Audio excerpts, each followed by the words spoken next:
Previously on the Lupe and Royce show. First of all, I'd just like to say that Tom is a punk. Man, How did Tom I become called me. how are you? Whoa, wait a minute. Tom. Where are we going? We talking about how you called me. It's like, man, are you guys okay? Like, I just need to know, man. You're my cash cows. Like, I can't have my cash cows out there Well, I mean, murdering each other in the streets. I need you alive. I haven't found a way to profit off of your death yet, so I need y'all to keep it together. But are we still gonna be able to do the show? You was acting real scared. You know, the crazy thing is nobody called me. I called you 3 times. The Lupe and Royce show is a Say What Media production. That was pretty good.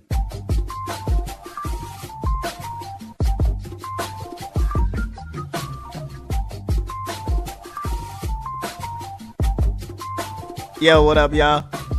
It's Lupe Fiasco, and I am not running from the feds like Tom, who's reporting live from an undisclosed location in the middle of nowhere. This is Royce the 5'9", and I'm not in witness protection program either.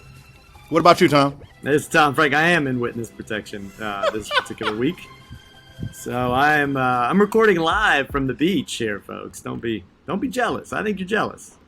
I'm down here at the beach having fun on the sand. Black ass beach that you in. Yeah, there's sun. Look at that sun, girls.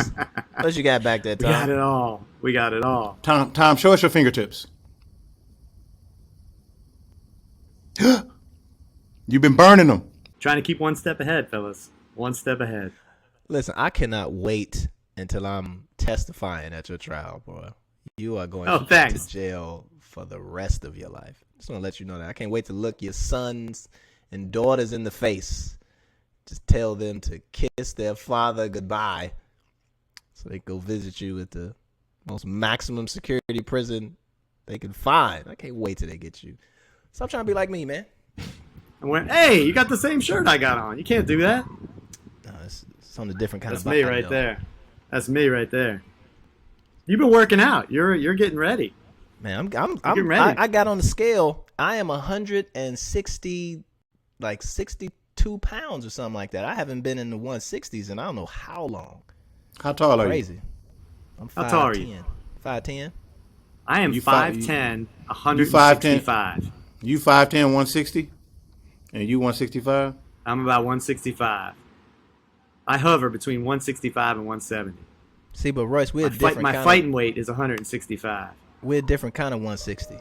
It's a different kind of 160 because the weight that is supplying me with the 160 is mostly muscles.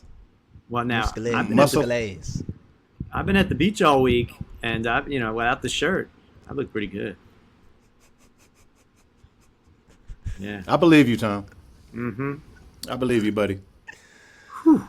You keep thinking that, Tom. I love you, man. My workouts have been coming in. What are you normally, Lou? You say you just been a minute since you've been in 160s. Yeah. I've been 170. I've been staying at 170 for a while. For like years. Why you down so low? Like 170. Working out and eating. It's funny because you eat, just eating, period. You know what I'm saying? One thing to eat right is another thing to eat, period. So I think some people, when they think about losing weight, the first thing they think about is not eating. But that actually works against you. You actually need to eat more. Just hit your calories. Be at a calorie deficit, but you do need to eat more. Like you need to eat. So I started to eat like 4 times a day, versus like normally I would just eat like once a day, and wouldn't necessarily see any results. Yeah, that was just naturally. Like I wasn't hungry, so I would just kind of eat. But now I'm making it like intentionally, eating like every 4 hours. Not crazy, but making sure I'm putting something in my body so my metabolism and my, because you go into starvation mode if you eat like once a day. You'll just keep whatever you eat on you, right? Your body will maintain itself. So you gotta force yourself to kind of process. So yeah, it works. Fellas, we're on the schedule. Swollen this motherfucker. Tom, quit playing with me. Hey, we're episode 43. Made it to 43.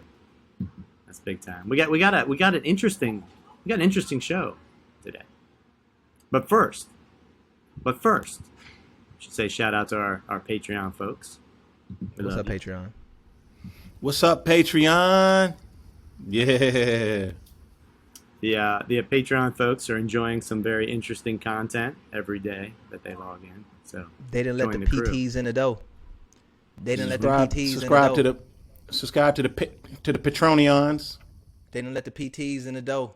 PTs. And don't forget the PTs. hotline, which I will forever now know as 707 Broman 1.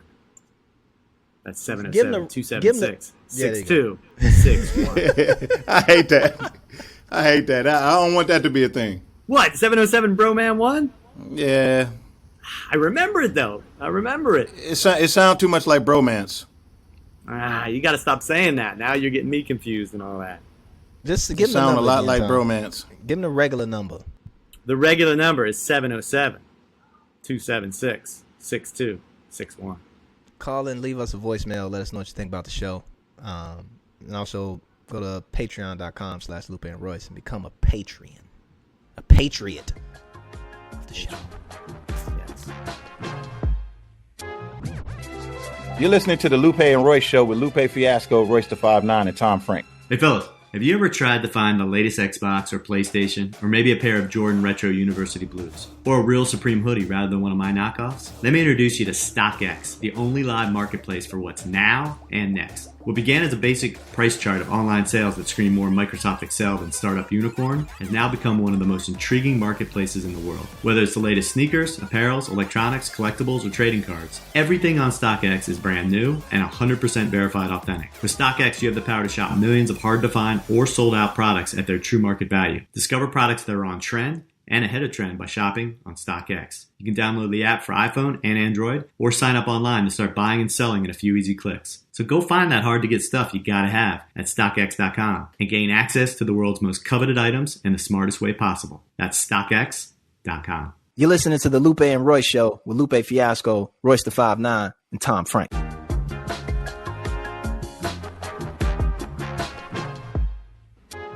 So we got an interesting guest on this week, guys. You were all talking about bowling. No, you Many, were talking many, about many. bowling. No. You We were were talking all about bowling. talking about bowling You many were weeks talking ago. about bowling and your fake bowling career. And one of our guys on Patreon reached out to me and said, I have the perfect guest on for you guys to make sure you get on the show, and he can educate you on exactly the fine details of the sport of bowling. So Now watch this, Tom. I know that you and Royce don't be believing in my expertise in certain areas. I'm not saying I am well versed, but I am aware deeply. I guarantee you that he's going to this professional expert bowler is going to corroborate some of my intelligence about the art of bowling. Watch We'll you see. be amazed. So on today's show, we got Jason Belmonte. He is an Australian professional 10-pin bowler. Plays on the PBA tour. I'm gonna welcome him here. Jason, are you there? G'day. Hey. How you going? Now Jason is coming What's from. up, Jason?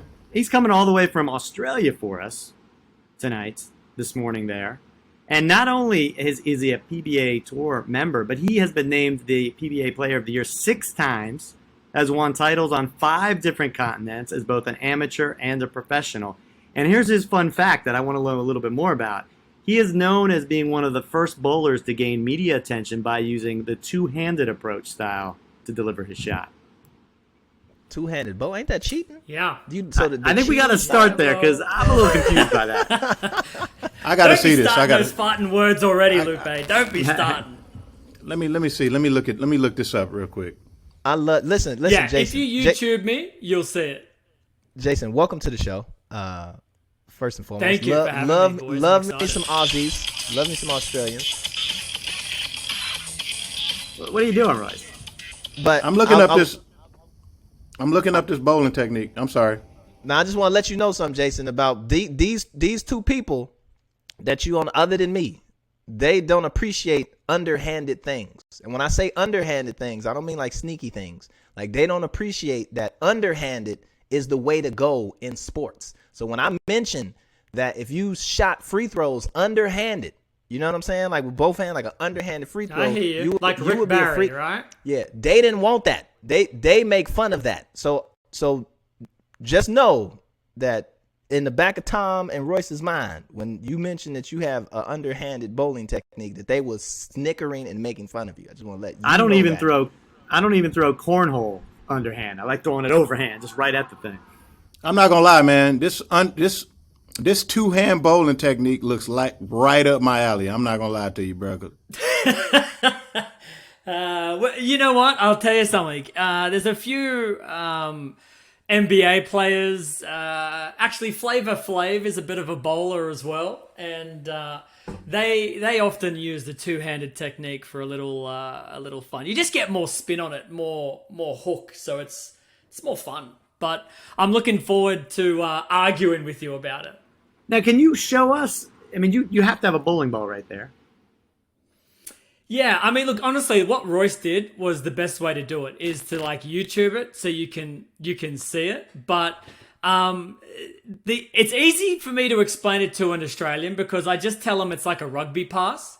But for you Americans, if you could imagine a rugby pass but with a soccer ball, is probably the easiest way to kind of describe it. It's like the left hand is guiding it. So it's not in Exactly. between. It's Yeah. not in between your legs. You're not like walking it up with in between both hands in between your legs like how I used to do, and just rolling it No. with both hands. No. Ah, so That's when you say two-handed So bowling technique. That's the what it makes you think ball- of. Like, Exactly, yeah. So the ball is on the side of my body, right? As I'm swinging the ball backwards and forwards. And like I said, if you YouTube it, it's so much easier to see and understand. But it's not granny style where you kind of, waddle to the line and then put the ball on the ground between your legs and then throw it. It is You mean as how far I away bowl from now? that as you can be. Yeah, sure. Maybe I haven't seen you bowl, but if you imagine two-handed bowling for the first time, I bet you that's what you imagine is that granny style push, but it's not that. No, not at all. I like to roll the ball the entire way down the alley. That's how I bowl. Like I stay with the ball until it gets to the pins. That's that's my technique. Jason, Listen, we are that's- starting from scratch That's not here. allowed. that's a thought. That's a It's thought. not allowed. It's Wouldn't be so difficult if you could literally walk down with it and then just kind of push it through the pins as you want. You've got to stay behind a line. We call it the foul line. And it's like, that's as far as you can go. And it keeps everyone on an even playing field. So is anything that you do behind that line legal? As long as it happens behind the line? So it's like, is the granny style illegal? No, you can kick it. If you are really good at kicking a ball down the lane, then do it. I think the only things you can't do, you can't use. I should clarify. Are we talking, like if you guys go on a Friday night for a bit of fun, or are you talking like at a professional level or a competition? Professional level. That's what we're competing at. Professional. No. First of all, so Tom. at a professional First of all, level, you can't use. Hold on, Jason. Like, Tom, and somewhere in his mind, he feels that he's played and actually sat over as commissioner of a professional bowling league.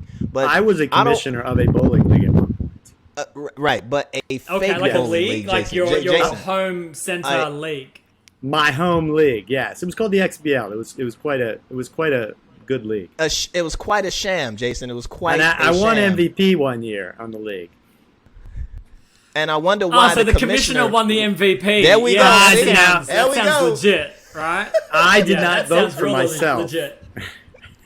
Oh, Jason, Yeah, you turned it on counted me the real votes quick. though, right? It's amazing how quickly how many people voted for you when you count only people who vote for you.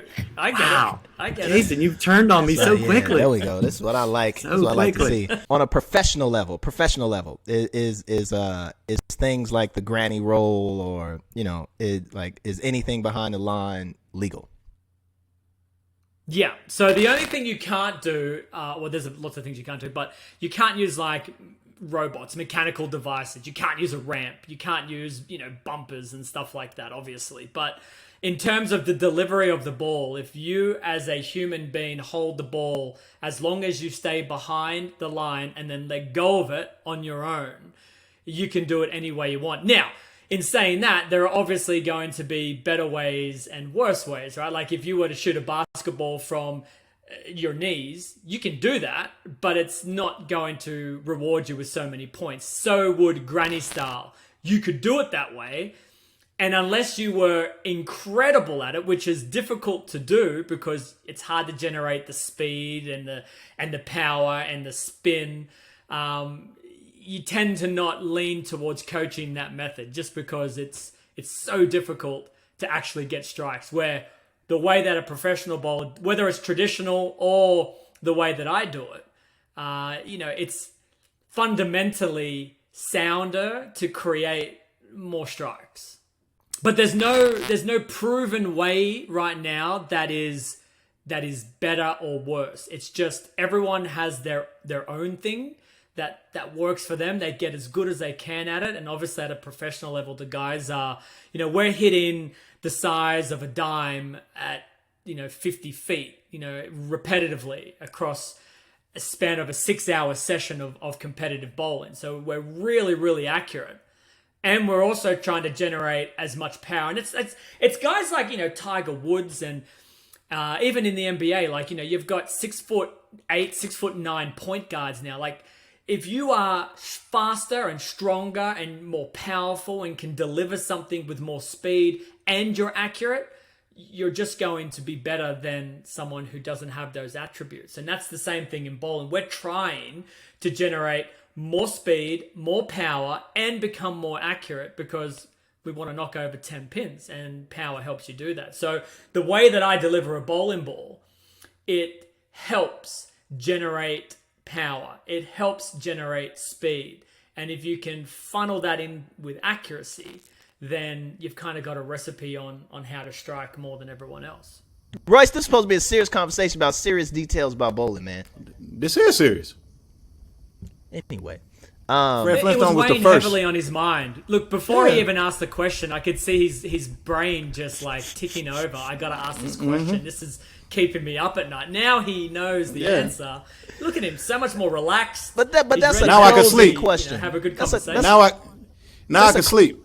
That's a closing question. That's a question you asked after you got through the big heavy stuff, and you ask a question like that at the end to kind of soften things up, and you don't just come off the top of the dome with that one. I will edit in post, Lupe. We'll just cut it out and put it Off the top of the dome with a popular poem.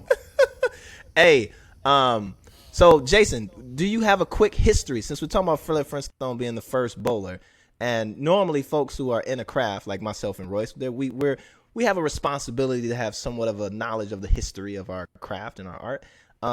What is kind of like a quick synopsis history of kind of like bowling? All right, it's a good question, Lupe. Thank you for actually asking a serious question on this interview. I appreciate it. So, okay, here is the history of bowling. And in a nutshell, it's one of the oldest games invented. There are Egyptian tombstones and coffins, and within their burial areas of actual 10 pins and a ball, as if it were that particular person's favorite game that they wanted to be buried with. So we're talking, a few thousand years ago. And much like Fred Flintstone, they used just a smoothened rock and some rock-shaped pins, and they were much smaller than what we see today. But that's the very first sign of the game of bowling, which is, like I said, thousands of years ago. Now, there's a bit of a gap between the Egyptians and the modern day, and it was filled with, again, just different versions of bowling. It wasn't the same, but it would be 3 pins or 5 pins, but they all had these pins and balls throughout the ages.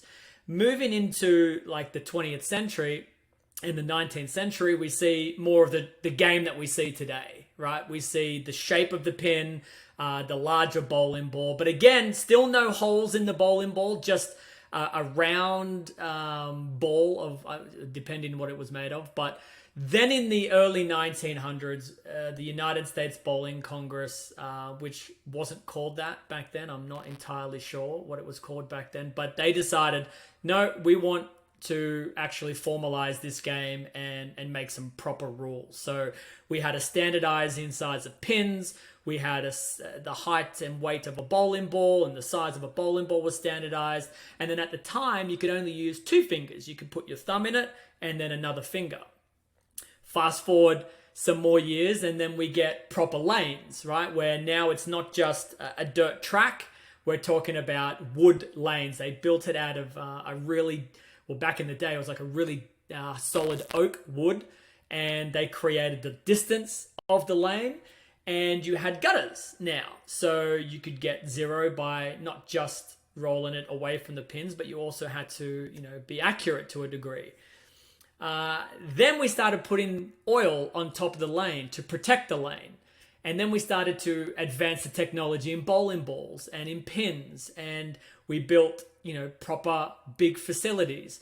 And you probably would have seen some of the old school pictures of like pin boys, right? Where back behind the pins, it wasn't automated. You had, kids that would earn, nickels and quarters to set up pins for the night for the people to go bowling. So they would set all the pins up and then get out of the way and do it all night. And then came the biggest, I think, introduction to bowling, and that's the automation of it, right? The machines that reset the pins. We have oiling machines now, so you can... we'll get into oil maybe a little bit later because it's really an important part of our game. But we're going to get into that soon as you finish talking, because Tom thinks when it comes to the oil patterns, I don't know what I'm talking about, but I'm sorry for cutting you off, but I just wanted to let you know that we're getting into oil immediately. Immediately we jumping into oil. As soon as you finish this, we getting right into oil. Just FYI. All right. Sorry, go ahead, brother. I'm liking this vibe here. I'm liking it. All right. So then after all that invention, the game evolved like every other game, right? Golf clubs got bigger and could hit the golf ball further. Golf balls were getting better at absorbing friction and transfer of energy, and the same thing was happening to bowling balls. So now we've got bowling balls that would curve more, that have retain more power through the pins, through weight blocks and cover stocks, and it has become quite technical. And it's also a part of the game that I really love, because it's not just about throwing a ball at 10 pins anymore. There's geometry and physics and chemistry that if you're at the very top level, you have to understand. And as we see the game now, we traditionally see 2 fingers in a bowling ball, which those rules have changed over the years, and a thumb. And now the way that I bowl, I use just 2 fingers with 2 hands on the ball.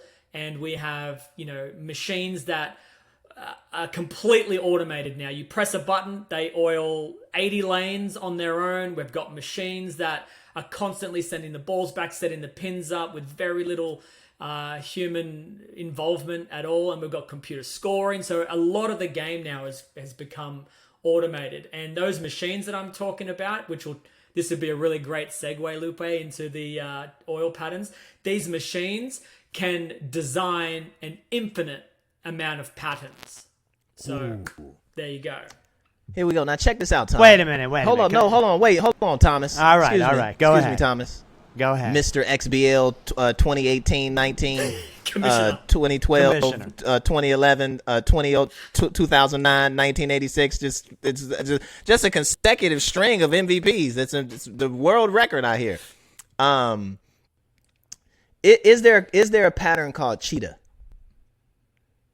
There is. The oil pattern code. That's one for you, Yep, Tom. there is. There you go. Yep, absolutely. So without visual aids, it's going to be really difficult. But, okay, so imagine a machine that goes down the lane, and you may have seen it happen before. It's the oil machine. It's putting the oil on the lane. Well, imagine that as like a printer. And you give that machine a file, and you design a lane pattern, a graphic, essentially, that you are now painting on top of the lane. So as it goes down, it's injecting oil across the lane.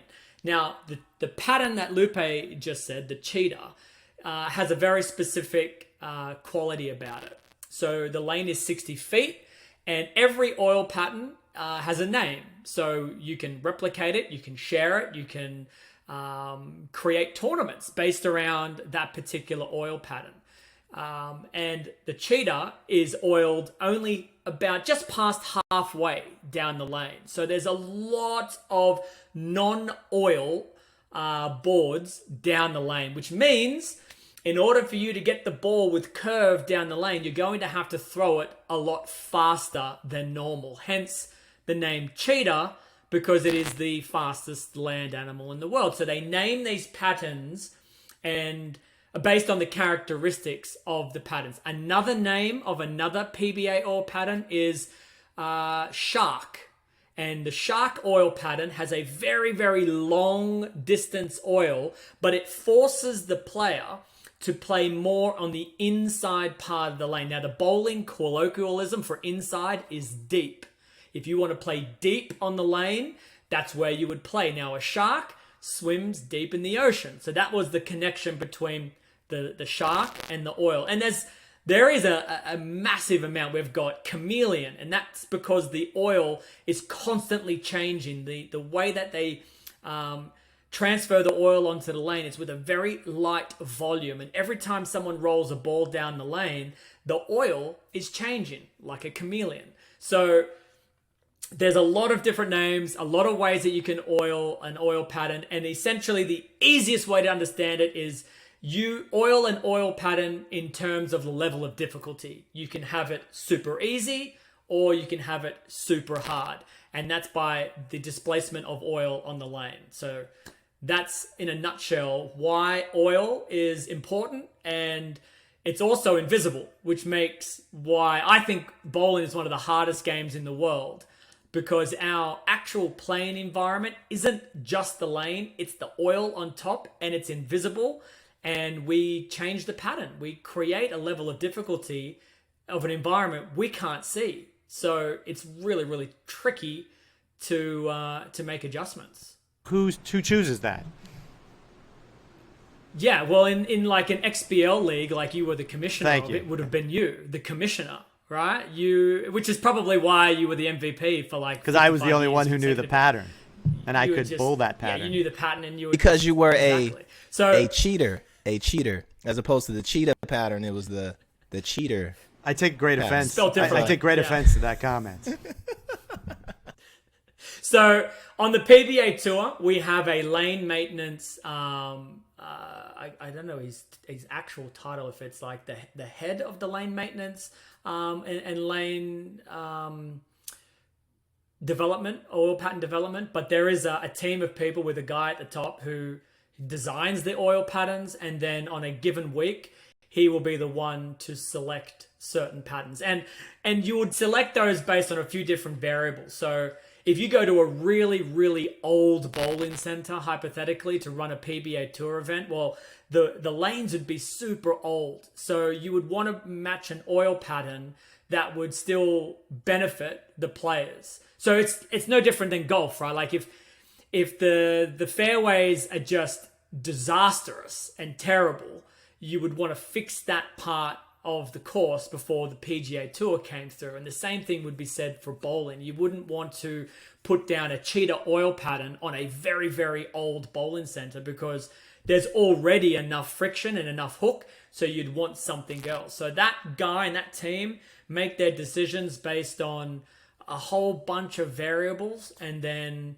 we turn up, we get told this is what the oil pattern is this week. We have a practice session that lasts about 2.5 hours the day before the event, and then the next day we're into it for score, trying to beat the best players in the world on that oil pattern. Then next week there's another oil pattern in another facility, and maybe it's a brand new facility, a $5 million stadium facility that doesn't need so much oil on the lane because the lanes are brand new. So then that team would organize what they think is the best oil pattern for that week, and we get told the day before, and then away we go again.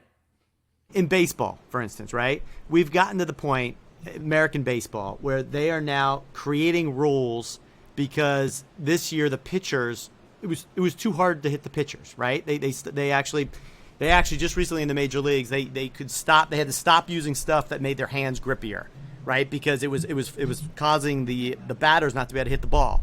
Are you getting to the point in this sport where there's technology has went so far that it's almost making it, I'm not going to say easier, but let's say there's more 300-point games than there ever's been? I'm not sure if that's right or not. Is it getting to the point where technology is almost helping you so much that it's less about the individual skill of the bowler? So from a recreational standpoint, what you're talking about, that's very, very true. Because of these, $50,000, $60,000 oil machines that have the ability to repeat an oil pattern so perfectly. Remembering, once upon a time, it was all done by hand. So you would have human error and it wouldn't be smooth and beautiful for the players to roll a ball over. But now you've got these very expensive machines, and like most of humanity, right? We tend to want things to be easier rather than harder. So bowling center owners, proprietors are saying, well, I just bought this $50,000, $60,000 machine. It has the ability to make this particular oil pattern really easy. And my players, my customers are going to be happy because they're rolling more strikes and they feel good about themselves. And yeah, they're getting perfect games and all of these things. Now that's that very basic end of the spectrum of competitive play. Like that is the simplistic, just mates want to hang out with mates and have a good time. When you move to the professional level, those oil patterns are not easy. Like I said, we're hitting, a dime or a nickel at 45 feet. And that's because we have to. If we don't have the luxury of these easier oil patterns. Our oil patterns are difficult, meaning if I miss that target spot, I don't get any help from the way the oil pattern is designed. So the bowling balls mixed with the technology in oil pattern and the way that we can oil the lane, naturally scores are going up at a recreational level. But at a professional level, one press of that button, and as good as I think I am, I can be bowling less than 200s. And 200 is like our par score, our average score. So it's really easy to make a professional bowl really bad and really easy to make an amateur bowl really good, all because of the oil pattern that we have in it. And that's part of the reason, and one of the fights that we have within our industry is, how do we get professional athletes to garner the respect that they deserve for being so accurate and having so much power? But people are unaware because it's invisible. You can't see the oil. So every lane looks the same. So, a guy who bowls with his buddies on a Friday night league says, oh, hold on a second. I just watched the PBA Tour on Fox like yesterday. And Jason Belmonte bowled like 203. But I'm in league here and I'm about to bowl 258. Like maybe I'm better than the professional. And it's really, really difficult to translate that. I have some ways that I think you could do it. But that's a massive can that I don't know if you guys want to open on the show, but there are ways that we need to visualize it so people can understand it, which then allows professionals that respect. And it also gives the amateurs a little bit of an understanding of, well, this is where I am. Like I bowl on this oil pattern. It's not the same as theirs. So if I want to be like them, I'm going to have to go bowl on harder oil patterns.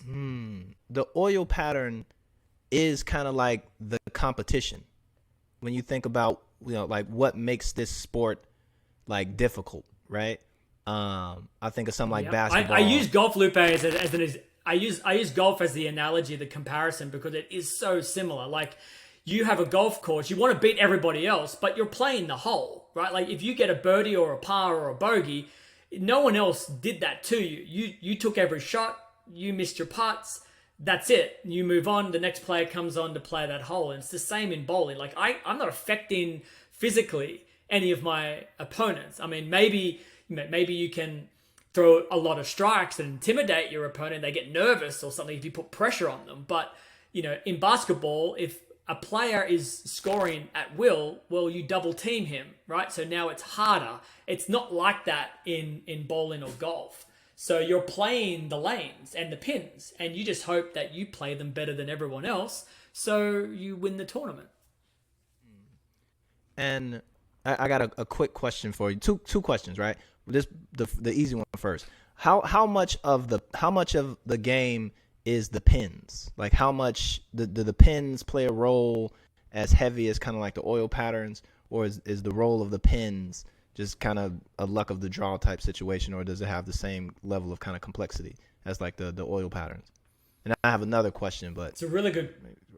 Sure. Well, that's a really good question because it's the one part of our game that I think a lot of people forget about, that, you know, the way the pins are set up and how you hit them is a huge factor in getting strikes or spares or splits, right? So, if you want to get the best possible strike, and it's why professionals curve the ball, you want to see angle through those pins. So if you can create curve and get the ball to be curving into the pocket, a perfect strike, actually, the ball only hits 4 pins and the other pins ricochet to hit each other over. So you want that angle to be absolutely perfect. And if those pins are not put on the correct spots, then that will influence how the pins ricochet, and you may not get a strike. You may get a split when you thought you were going to get a strike because you delivered a perfect delivery. All right, and that's something that is annoying because the pins are a long way away and the machines are doing their best to set them up exactly in the right spot all the time, but sometimes they miss. And if they're off a centimeter or 2 or an inch, you may be able to see it, and you may ask for a re-rack. You can reset the pins and get a better rack of pins, but sometimes you don't see it, and you throw the ball and you're like, that's going to be a strike, and bang, 1 or 2 pins stand, and you're like, man, that should have struck. Why didn't that strike? And it could very well be because the pins were not put right on spot. Now, the only thing we haven't done in our industry is change the pin height or weight. So if you want to make the game even harder, then you would make the pins heavier. Because right now, they bounce around a little bit. They fly around. And if you want to really make it hard, well, you would just double the weight of the pins. And all of a sudden now, those pins just kind of go, just fall over softly. Where now they fly around a little bit. And that's one of the advantages that I have with the way that I bowl. I generate so much power. I can send those pins flying off the walls and ricocheting and bouncing around. And the ball hasn't done its job completely. There's usually a pin or 2 flying around that has a chance to hit the other pin that hasn't fallen over yet. I hear that the XBL was gluing pins. They were using super glue, Gorilla Glue in some of their games. I think anytime I didn't get a strike. For what? Anytime I didn't get a strike, I'm now blaming it on the pin wasn't perfectly to glue the pins in place. Yeah, that's what the XBL I heard. That's the rumor on the streets. I don't know if it's it's not corroborated, but that's what bad rumor. So what I took away from all of this narrative about bowling is that I just need the right oil pattern to look like a superstar. Yeah. That's what you're saying? Yes, that's about right. Yeah, we can design you. We will design. I can talk to the PBA. All right, we'll have a Lupe, a Royce, and a Tom oil pattern. Right, Whoa. based on the way that you guys bowl, we can design. We'll name them after you. All right, obviously, and depending on your form, we'll say, right, this is how we think we can get you the most optimum oil pattern for your game. And then you know what you could do? You guys could challenge each other on that oil pattern and, take the crown off. I would love it. Designed for, I can't wait. Oh, this is going to be great. And to make things fair, based off the history of the XBL commissioner and the sketchiness and the shadiness of it, I can come in and kind of like reside over it all and make sure that it's legit. And that way you guys will feel like it's a fair contest. No problem. Man, I would love that. That'd be fantastic. Have an oil pattern named after us. That'd be fantastic. Yeah, we'll get you all hooked up. I'll make sure. Give me the easiest you get one. the best bowling balls. Yeah, you get the easiest one. It'll be like walking down there Royce, and using your feet. That's I how play- easy we'll make it. All right. I play NBA. And- I play NBA 2K on rookie. Now wait With a a minute. creative player. Now wait a minute. We've talked about the pins. We've talked about the oil. We've talked about. Now how about the ball? Like We talked about the balls a little bit. No, but I'm talking about like a little bit. the weight of the ball. Like now, does every professional bowler use? Do they max out on the weight, or is that a variable that you put a lot of thought into? All right, so I'm gonna this is where it can get really complicated, right? So I'm gonna really simplify this and try and be quick. Okay, so a bowling ball is pretty amazing, and what you don't see on the inside is decades of R&D and testing and chemistry and physics, and it's no different. And I'm sorry to use golf as the example, but it's no different than a golf ball. Okay, we see the outside of a golf ball. You get one from 30 years ago and from today, they look the same. You know, maybe they've got some fancy dots on the outside of it, a little bit changed, but on the inside, there's so much that has changed. And the same thing applies in bowling. So imagine if you could visually cut the ball in half. Okay, it splits into two. Inside the ball, you would see what's called a weight block. And that weight block has a design. And there is an infinite amount of designs that you can do to a weight block. And that weight block will have heavier portions to it, lighter portions. It may even have odd shapes to it. And the idea is as it rolls, the ball will want to lean towards the heavier side of the ball. So as it's rolling and flipping, it'll want to pull towards that heavier side. So you can create these bowling balls that are designed to go very, very straight. And then that weight block kind of kicks in and then it creates a lot of angle. You can have them where it's more of a controlled, smoother roll. So that weight block kind of gets into its roll a little sooner. So it blends the shape out, becomes more controllable. And on those oil patterns that we've been talking about, every bowling ball is used like a club in golf. If I'm 300 yards out, I'm not using a putter. I'm using a driver, right? Or if in bowling, if I want the ball to go straight, I'm using ball A and not ball B, because ball B is designed to hook a lot and I don't want it to hook right now. I want a ball that goes straighter. So we have on tour, I travel with anywhere between 20 and 30 something bowling balls.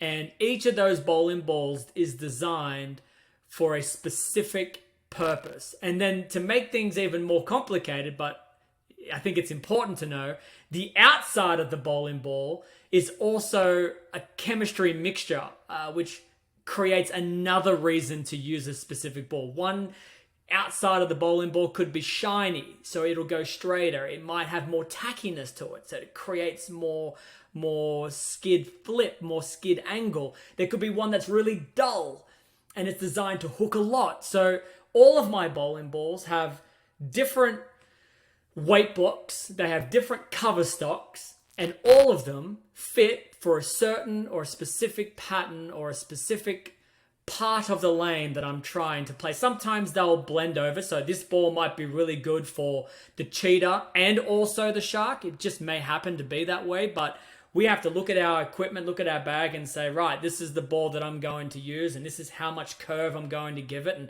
this is how fast I'm going to throw it, because if any of those variables change, I no longer get a strike, I get a split. And sometimes you use the wrong ball, just like you do a club.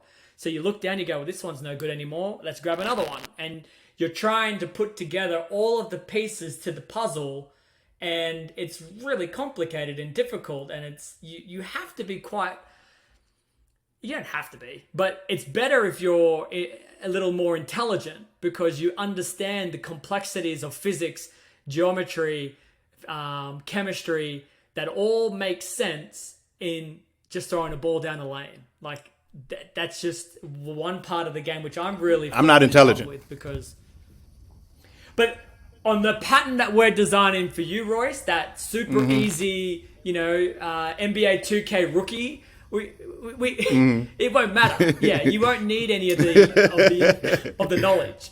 Just bowl it. You just need one ball that you can throw right down the lane. Yo, so how? Yeah, and we'll hook you up with that one too. How important is lane choice? Or is that a thing? are there two different patterns? Like if you go into, because I've seen tournaments where it's just two lanes, right? Will each of those lanes have the same pattern? Do you guys switch lanes in between kind of like sessions? Or is it like, I want that particular lane, or is it kind of random how things are chosen? Okay, so let's break it down into a professional tournament from beginning to end really quickly. The first part of the tournament is qualifying, and we have a couple of hundred competitors competing, and we might be in a bowling center that is between 48 lanes and 80 lanes large, okay? Jesus. And everybody gets assigned a random lane to start with. We bowl a game on 2 lanes. So we get assigned a lane, but you bowl a game over 2 lanes, okay? Once you finish that game, you move from that pair to another pair, and so does everybody else across the house. So you might play, in total, in qualifying, up to 50-something games in qualifying, where you're moving around the entire house, bowling on all the different lanes over the space of 4 or 5 days of qualifying, anywhere between 4 to 6 hours per day of competition play. Hold on, It's Jay, hold on. exhausting. Whoa, that'd be. Hold on. How do you get to how do you even make it into qualifying? Okay, so when you are in the top, I think it's the top 75 in points, you get an automatic berth into the tournament. Then we have spots for tournament qualifiers. So if you're not in that number, it might even be more now. It might be 100. The top 100 get their spot in the tournament, and then there will be an allocated number of extra spots for pre-tournament qualifiers. So if you wanted to, Lupe, if you were a PBA member, you could turn up to a pre-tournament qualifier, and if you bowled better than the rest and you made that cut, you would then join the main event. Once you're in the main event, you bowl all the qualifying games. That, again, takes all week, and then you're left with 5 players. Those 5 players then go to a special championship pair where you see on Fox Sports, right? The cameras, the lights, the crowds, all on the lanes. We have crowds, but they're always behind us because, well, we're using the lanes. When the championship pair is ready, we build the set around the lane. Those 5 guys will only bowl on 2 lanes. The championship pair. And 5th will play 4th in the step ladder, play 3rd, play 2nd, play the champion, and whoever wins that game leaves with the money, leaves with the trophy, unless you are the commissioner of the XPL and you just get awarded the championship trophy whenever you feel like it. Unbelievable. I love it. Is bowling in the Olympics? It is not, but we're trying very hard to push our way into it. Would it Man, be summer or winter? Here you go. That's a good question. I Didn't think bowling- we're trying didn't for bowling- either, didn't bowling used to either be- or. Didn't it used to be in the Olympics? A long time ago, it was in one Olympics as a demonstration sport, I believe. And I'm talking, I couldn't even give you the year of the Olympics, but I'm talking like maybe the 20s or 30s, 1920s or 30s. And then for some reason at the time, bowling never really pushed for it. I don't even know if the Olympics, I'm sure they were a big deal back then, but perhaps not nearly as big business as it is today. So someone back then just said, is it really that important? I don't know, maybe not. And just didn't fight for it. Fast forward to today, it is a huge business. And if your sport is in the Olympics, not only do you get a lot of money from governments to support your programs, but you get sponsorship dollars, you get world or global television rights. There's a lot that goes behind it financially now. So bowling is a sport that, even though I'm inside it and love it, I feel like it deserves it. Like, we are an accurate based sport. We're played in nearly every country in the world. We have great female representation. We have great diversity in cultures around the world that play. You know, we tick a lot of boxes, but the one thing we don't tick is we're not in it. So in order to get in it, you're fighting with a lot of other sports that also believe that they should be in it. And there's only so many spots. So we're fighting. We're trying to, we're trying to make it happen. It's just, it's very red tape-ish, and you've got to know what to say and who to say it to and how to do what you're saying. If you can do those things, you might have a chance. What country would take home the gold if you were in there this year in the Summer Olympics? Every year, like which country would just come in and Dude, dominate Australia. every year? Dude, you're talking Talking to an the Australian. gold medalist, the potential gold medalist. Okay, you got to believe it. Otherwise, why would I turn up to the Olympics thinking, "Oh, I'm just going to get silver"? All right, who comes? I think I'm going to win. Who gets the silver then? How about that? How about that question? Outside of the commissioner of the XPL, Outside it would be of an me. American as well. So who would get bronze be- then? Here we go. Who would be bronze? Because we know Tom's getting silver every year for some reason. Okay, bronze would be another American, or it would be a Swede. Swedish bowlers are fantastic. Korean bowlers are very, very strong. There are a few like Latin American, Colombians, Venezuelans that on their day are incredibly tough to beat. So it would be fascinating. We have bowling World Cups, which, you represent your country at a World Cup, and it's, again, the same thing from all over. America tends to dominate that over the history. But I've won the World Cup before for Australia, and it's no reason why. Look at this. Look at we, this. Look at this. We Impressive. Australians can't keep up with you Americans every now and then. I mean, he was in Australia and he was the commissioner that year, but whatever. Hey, listen, man.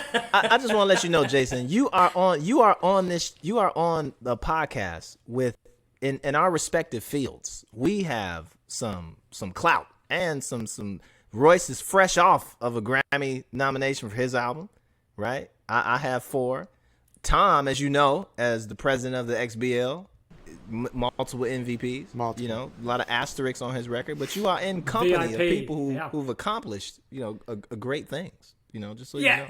I'll be fully transparent with you boys, okay? Like, I came on here and I told my wife before, coming on the show, hey, I got this show and I'm pretty nervous. And she's like, oh, why's that? I'm like, because I was born in the 80s and my uncle introduced me to rap early in my life. He was like a rebel uncle. So, my mum and dad are probably a little straight and narrow, and he introduced me to rap early in my life. And I'm like, I'm talking to Lupe Fiasco, okay, and Royce the 5'9", and she doesn't know who you are. She's not into the music game. And I'm like, this is a big deal. I don't want to come on the show and be like, hey, can I get an autograph? Like, I don't want to be like that guy. I'm like, but inside, just to let you know, I feel like up until I just literally said what I just said, I've controlled myself very well because I'm huge fans of you guys. And now to come to find, I'm also talking to the MVP of the XPL for 35 years. Thank you. I'm just Thank even you. more blown away. But Thank you. in all seriousness, boys, your music it's dope. I love it. And I really, really am honored to be on your show. So yes, I am very aware, Lupe, of the clout on the show. Okay, just making sure. You know what I'm saying? You was throwing around World Cup and all this other stuff rather flagrantly and loosely, as if you weren't talking to G's. I have the second question I had for you way back then. Earlier was, I know, like, people who are, they're super intelligent if their sport happens to be super intelligent, right? Like your sport is so precise, so analytical, when you're in the midst, that I'm sure that you have a level of intelligence above and beyond the average kind of Joe Schmo. And so me and Royce, being in the music space can sometimes be very subjective, right? And we kind of look for things in the music space to compete. Like, we want, like, if rap was in the Olympics, like, we think like that too, right? And even I think breakdancing just got into the Olympics not too long ago, or it's kind of up on there, right? And it was like there had to be a way to find out how to get breakdancing into the Olympics. You know what I'm saying? Like there's always been competitive ballroom dancing and stuff like that, but there had to be something kind of put in place to make the case like, yes, this is something that you can actually can compete and score and do X, Y, Z and stuff like that. Being at the level that you are in your sport, which is objective, but has all these different elements of competition and complexity. If rap wanted to get into the Olympics, as you know it, and as being an aficionado of rap, what do you think could be added, into our space to make it competitive, like to make it as objective as something like bowling?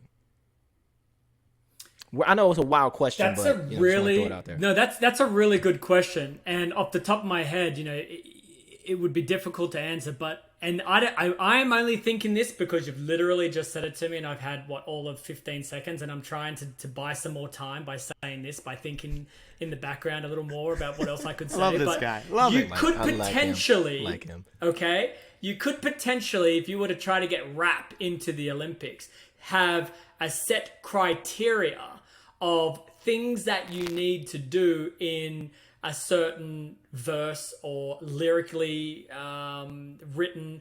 Perhaps it's there might be not just best sound, but there might be the fastest rapper gold medal, right? So who can lyrically say more words, have a set phrase that all the rappers in the world have. You get a time limit and you have to say as many within the beat as you can, and the fastest wins the gold. That could be one way to do it. If you wanted to do it purely as a subjective sound, like diving is, right? You have judges. You have 3 judges, 5 judges, and they all give their scores on what they thought was the best dive, and they take the lowest and the highest out, so they're no longer a part of it, and then they average out the middle scores. You could get, if you weren't competing yourselves, right, you would have proper, professional rappers that know rap from every aspect. And you could have people come in, create a beat, rap to it, they get their set time. It would be like a battle, essentially, a battle against everyone else. And you have judges that say, wow, that beat hit harder than everyone else's beat. And the judges say whatever they score, and you would get the winner. In a battle as it is now, one-on-one, the crowd determines that. And if you have enough people in the crowd that are on your side, you could swing a vote, right? Like you could clearly be a loser in a battle, but the crowd says we don't like that guy, so he's not going to win. But at that level, you would have to make sure that your judges were like legit, they were in this for the right reasons, and you'd get your rappers from all over the world competing for the US, Australia, parts of Europe. There's some underground people, I'm sure, that would come out if there was a way to get global recognition really quickly. There's not much easier ways than get global recognition in your space than winning the gold medal at the Olympics in your sport. So if there was one for rap, you could do that. But the problem that you guys have in America is who would you get to represent USA? I mean, you're talking about the GOATs of rap and up and coming. Well, I'm the only Oh God, here we go. I'm the only lyricist. I'm the only lyricist in America who spits oil patterns. So I deliver for you, Royce. literal oil patterns, man. Like the tough ones, the easy ones, you name it. Listen, I'll be super upset if I'm not mentioned with oil patterns in your next, next songs. I'll be super depressed. Oh man, what's up with the shoes, man? So, Okay. Good question. what's up with these shoes? Yeah, so we don't have a lot of cool bowling shoes out there. Fred but, Flintstone got something to do with this. It's his fault. If he had worn some Jordan 1s back then, it may be different. We would all be bowling in Jordan 1s, but no. So that's actually a topic that I'm really glad you brought up, because I have become very passionate about sneakers and shoes, and I want to bring my sneaker love into the bowling world, and it's never been done before, where you kind of have that, that hype, that really cool sneaker that there's a collab with or something that you love. We don't have that in bowling. Right now, bowling shoes are, you wear them because you need them. And yeah, they look nice now because of the technology that we have and the materials that we use, but they're still not cool. Like, I would never wear one of my bowling shoes with a pair of like nice jeans and a dope shirt to go out in. Right? I just wouldn't do that. So I've decided, I've got a pair here, let me show you.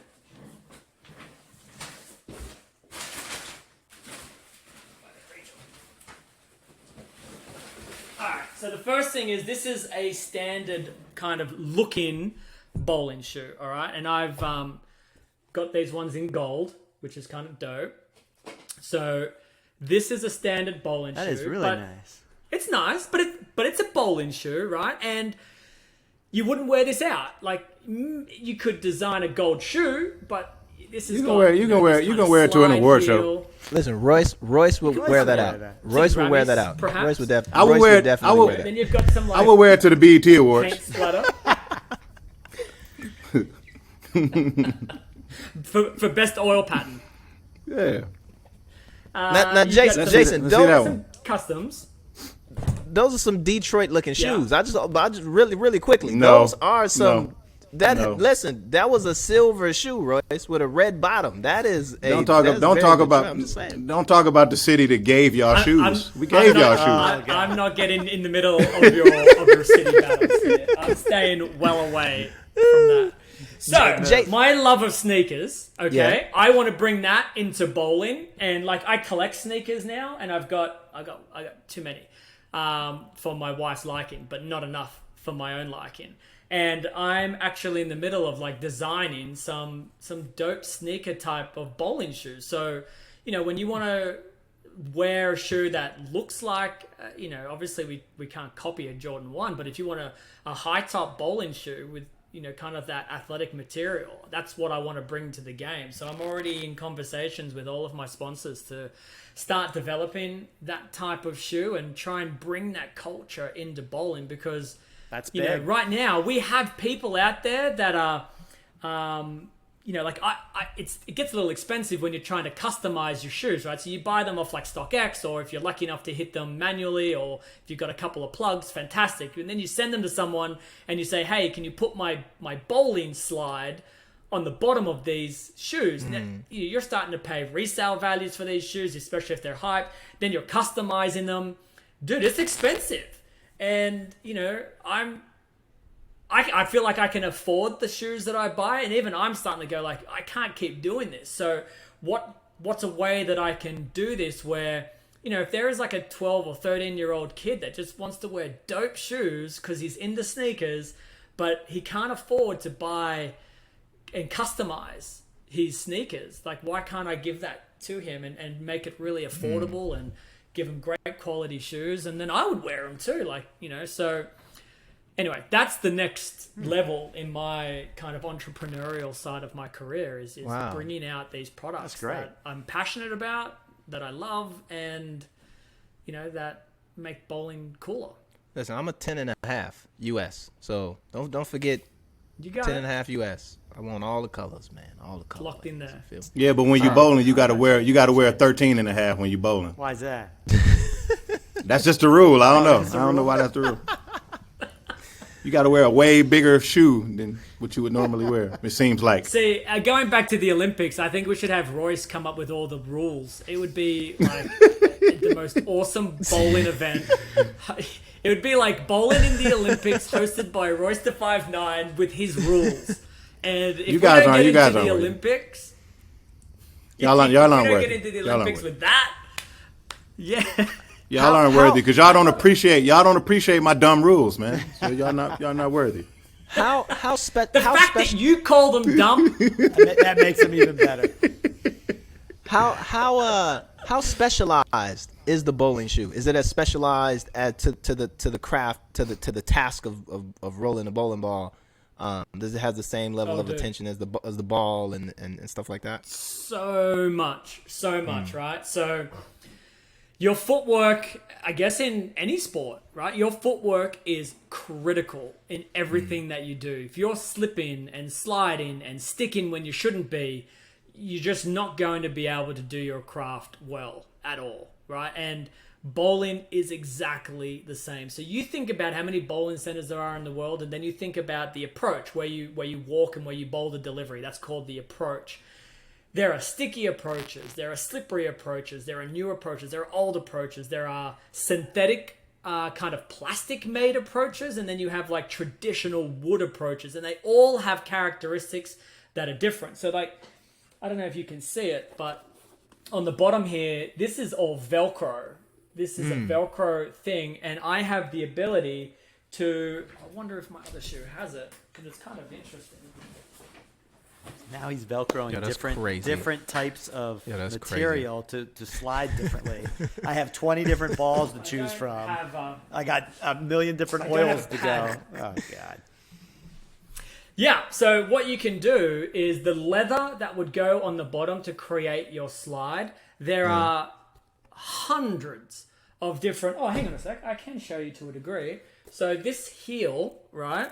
This heel Velcros on. All right. Wow. So that specific material will generate a specific friction in your slide. And if it's too much, you would just throw that one away and you would get another one and you would just whack it on the bottom of your shoe, stick it there, and away you go. And you would just keep doing that.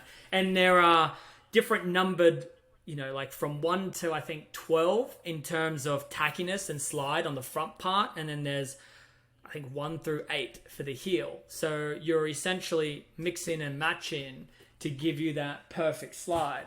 And if you can deliver a perfect slide, if you can deliver the ball because of a perfect slide, you're going to be more repetitive. You're going to be more accurate. So your footwork and your shoes, man, I say this, like it is the most important part of my... I never travel with those and put them with they come with me. Like my shoes are in my backpack when I'm traveling. I don't go anywhere where they're not in my sight, because if I lose them or if they get damaged, I can't deliver a bowling ball and I'm not going to beat the best in the world. So they're super, super important. That's another reason why I'm super excited to get into the shoe game, is because, you know, you're working with these sponsors with R&D and you're creating these new kind of high top ankle support.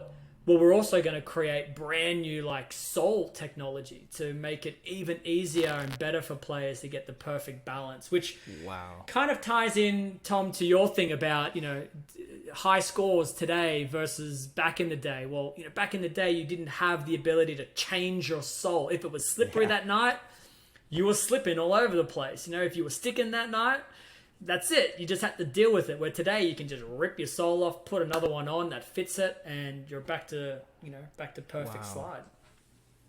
Do all of the professionals travel at that level, like with 30 balls, you know, shoes, multiple pairs of shoes, and like, is like, does that separate the amateurs from the pros? Just the amount of things that you come into the space with?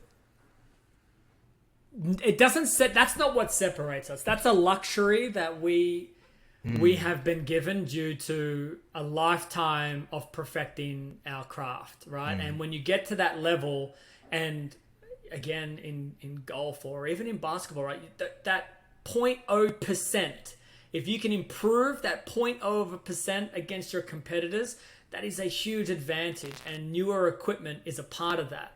But when I grew up, like I live in this really small town here in Australia. It's kind of in the middle of nowhere. You know, I grew up with one bowling ball. And if I wanted that bowling ball to hook more, I had to make it hook more. If I wanted it to be less curved down the lane, I had to throw it straighter. And I had to create all of these releases and do it myself. But the one benefit of that is when you get to a professional level, you can incorporate all of these skills that you've developed through your career, and then you match that with like an unlimited resource in equipment. You become very difficult to beat. But that's not just me, right? That's everyone at that level on tour has that access and resource to the ability. So when I go to a bowling tournament, there's a huge semi-trailer that follows the PBA Tour, and inside that is just bowling balls everywhere. And if I'm bowling a tournament and I tell my tour rep, I say, hey, I think we need a bowling ball that hooks, 1 or 2 feet less, then we go to the truck, we get it, we re-drill it, and I have access to it. So those 20 or 30 bowling balls, actually, the truth is it's an unlimited amount. I can just keep going until I stop. And you don't get that luxury as an amateur, but when you're in that space against other amateurs, everyone's on that same plane. For when you come to the PBA Tour, I shouldn't say every PBA player has access and resources to that, because I think there is a hierarchy. Does LeBron get treated the same in the Lakers locker room as like Kyle Kuzma does? Probably not, right? Mm-hmm. But if you are Kyle Kuzma and you needed something, you could get it. But LeBron probably wouldn't even have to ask for it. And that's one of the real luxuries that I'm so fortunate to have. My tour reps spoil me. They really look after me. They are always making sure I've got all of my equipment ready to go. They travel with me, and they take a lot of that burden off my shoulders. Where the rookies coming in are still trying to earn their stripes, they're still drilling the balls themselves and needing favors here or there, and I don't have to worry about that. I'm really lucky. What is the PBA season? From what is the length of time? How many tournaments do you play in for one season? Like, when's it start? When's it end? So we kick off in January usually, and then we finish anywhere between the end of May to the beginning of June. Okay. And then we have a summer tour. So another little mini tour will pick up again through the beginning of July through to August. And then we have a bit of a break usually from September through to November, December. There are like these very sporadic made for TV spectacles. Sometimes we do like the Chris Paul Invitational. He does like a charity event with his CP3 Foundation. So we'll do these kind of like, gimmicky, fun entertainment that aren't really PBA competitiveness events, but we'll do them throughout the year sporadically. And come January, we kick it all off again for the next season. Wow. Which sucks. I'll tell you why. It sucks. Because your winter and my winter are opposite. So I'm in my winter right now. Okay? So it's freezing cold and you guys enjoying summer. But when it's my summer, when I get to enjoy the beautiful sunshine, no, I get sent to Detroit in January and I've got to go and bowl in Milwaukee in February, and I never get to see the bloody sun, and I'm getting tired of it. I want to see the sun occasionally. I felt you guys' sun before. It's a different kind of sun. It's hot down here. Detroit doesn't have the sun. We've got that hole in the ozone layer. Yes, exactly. It's dangerous. You gotta be careful. It almost burnt a hole in me one time I was out there. In Detroit doesn't have. Yeah, 45 minutes in the Aussie sun in the middle of summer. As sunburn, no straight matter up what sunburn. Skin complexion you have, it just roasts you. It just. I have like an olive color skin.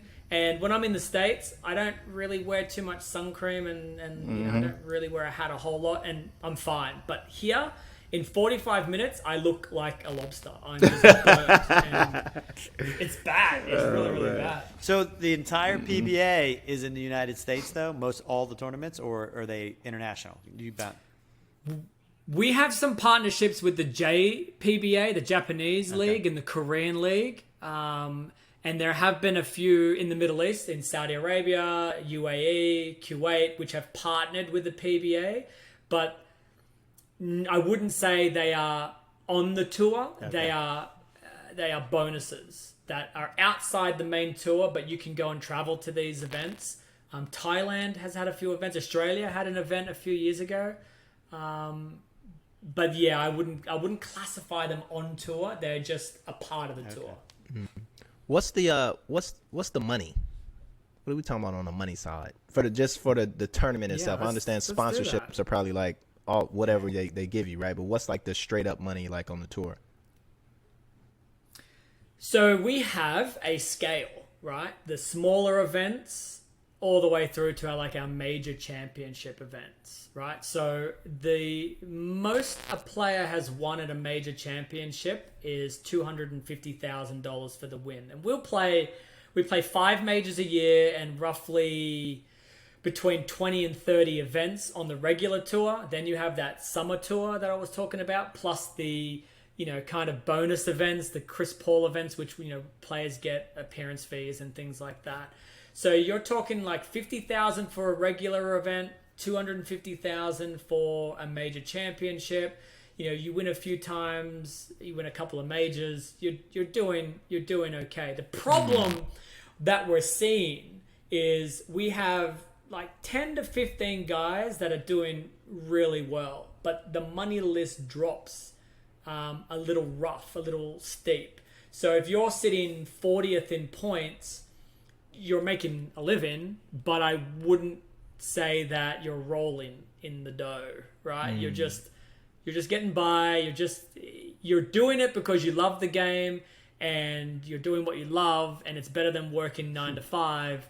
But you're not getting ahead you're not investing in properties and things like that. But the top 15 guys are doing really well, because then you add in, like you said, all of the endorsements and sponsorships, and if you're on television a lot, you get those hits, and you're talking considerable bank after that. But it's tough, it's not easy, but the light at the end of the tunnel is we have new ownership at the PBA now.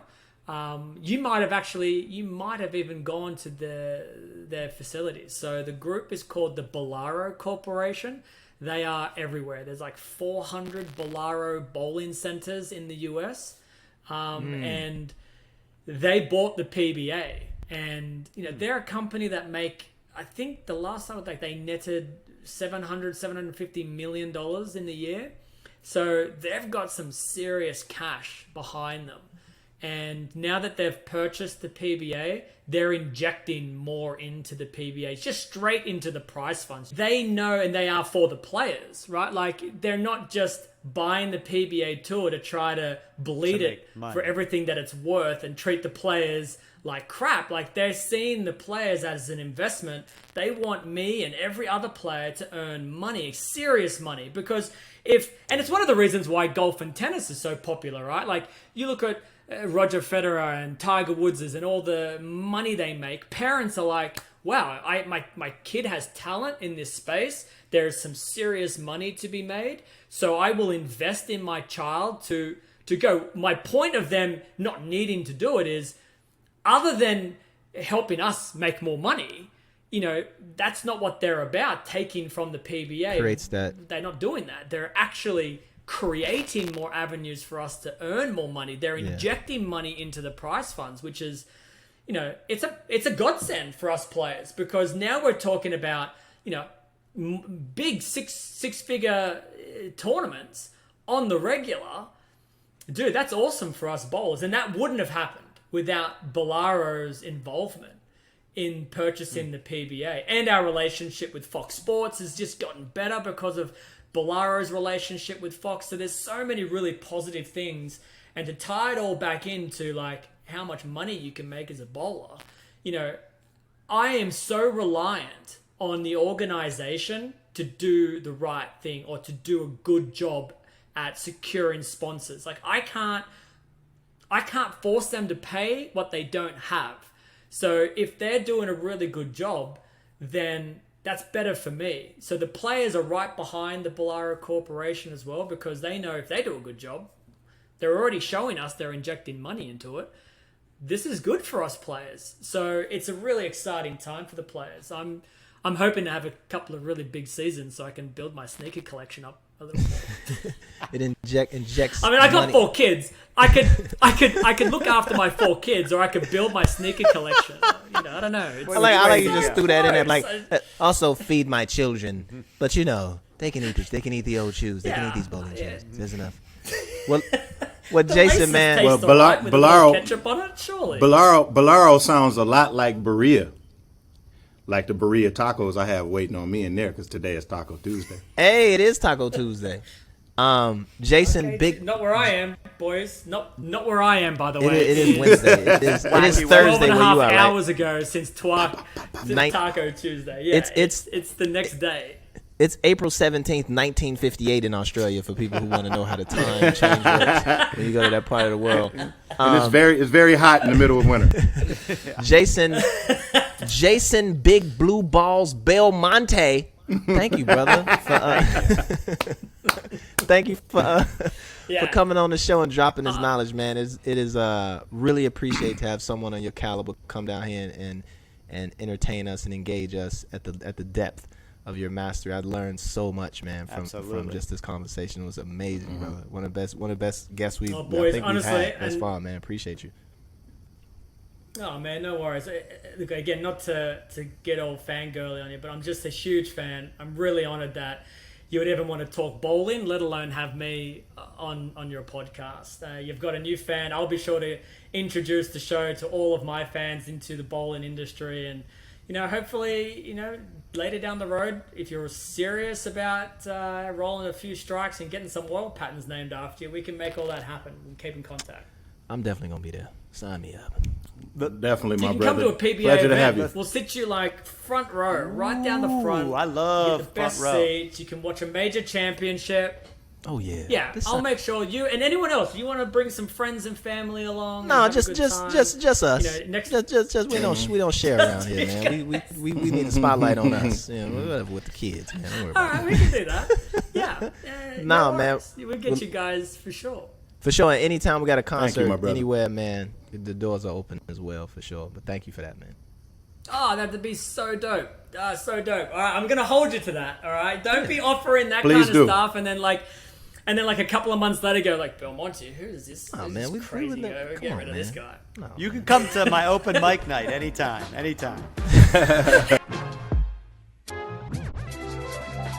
You're listening to the Lupe and Royce Show with Lupe Fiasco, Royce the 5'9", and Tom Frank. The Lupe and Royce Show is a production of Say What Media. Have you thought about hosting your own podcast but don't know where to start? Working with Say What Media is like having your own personal producer, editor, audio engineer, and distributor, all in one place. From equipment recommendations to engineering and distribution, Say What Media handles the boring details so you can focus on saying interesting stuff. Get started at saywhat.media. You're listening to the Lupe and Royce Show with Lupe Fiasco, Royce the 5'9", and Tom Frank.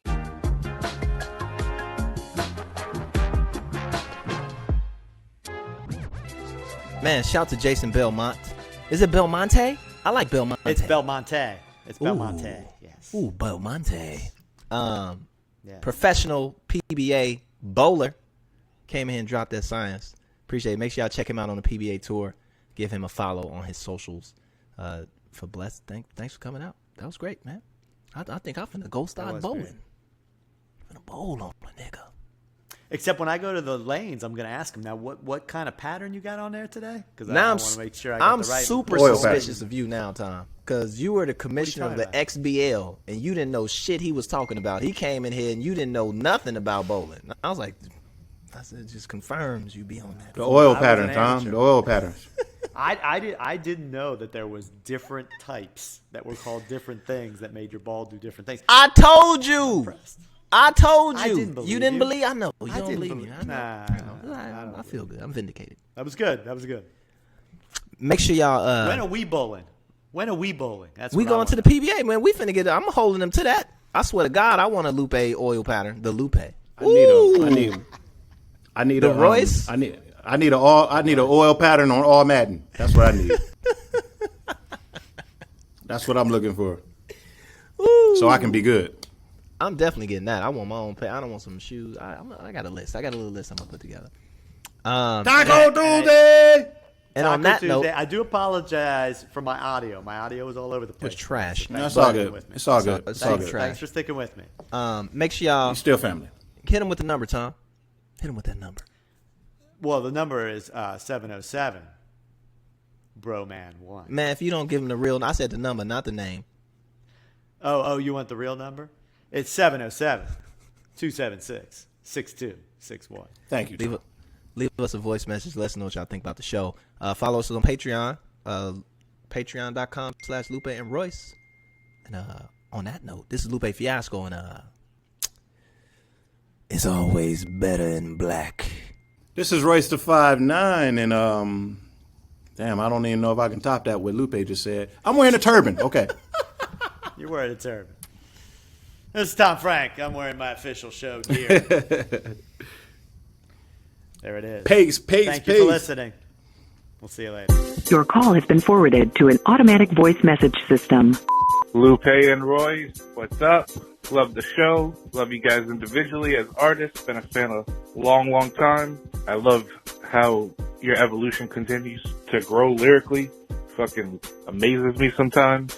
But I think the real issue is Tom's gotta go. I'm coming for you, Tom. I want your job, Tom. I would do anything to be working your job. You have the best job ever created. Do better. Nah, I'm just kidding. You do really well. As much as I don't want to like you, I like you. Wish you guys continued success, and I'll keep listening. What's going on, Luke? What's going on, Royce and Tom? I just want to say thank you for doing what you guys are doing. I think it's great. Shout out to you guys. I think whatever you guys are doing is wonderful for the culture in itself. This is Ryan from Toronto. I just want to say thanks, and keep up the great work, guys. Thanks. Peace to the good brothers, Royce, Lupe, and Tom. That was a dope episode. Shout out to Hill Harper. I need one of y'all to put some financial literacy in your bars. I need a bar that says, stacking sacks with Hill Harper, gonna rebuild Black Wall Street. I need one of y'all to put that in a bar. One of y'all lyrical wolves. I love what y'all are doing. Peace. That's our show for the week. If you like what you heard, be sure to subscribe or follow. Leave us a review and tell your friends to listen. The Lupe and Royce Show is a production of Say What Media. It's recorded and mixed by Claude Jennings. Our head writer is Lauren Sloat. I'm Tom Frank. And our theme music is by, who else? Lupe Fiasco and Royce the 5'9".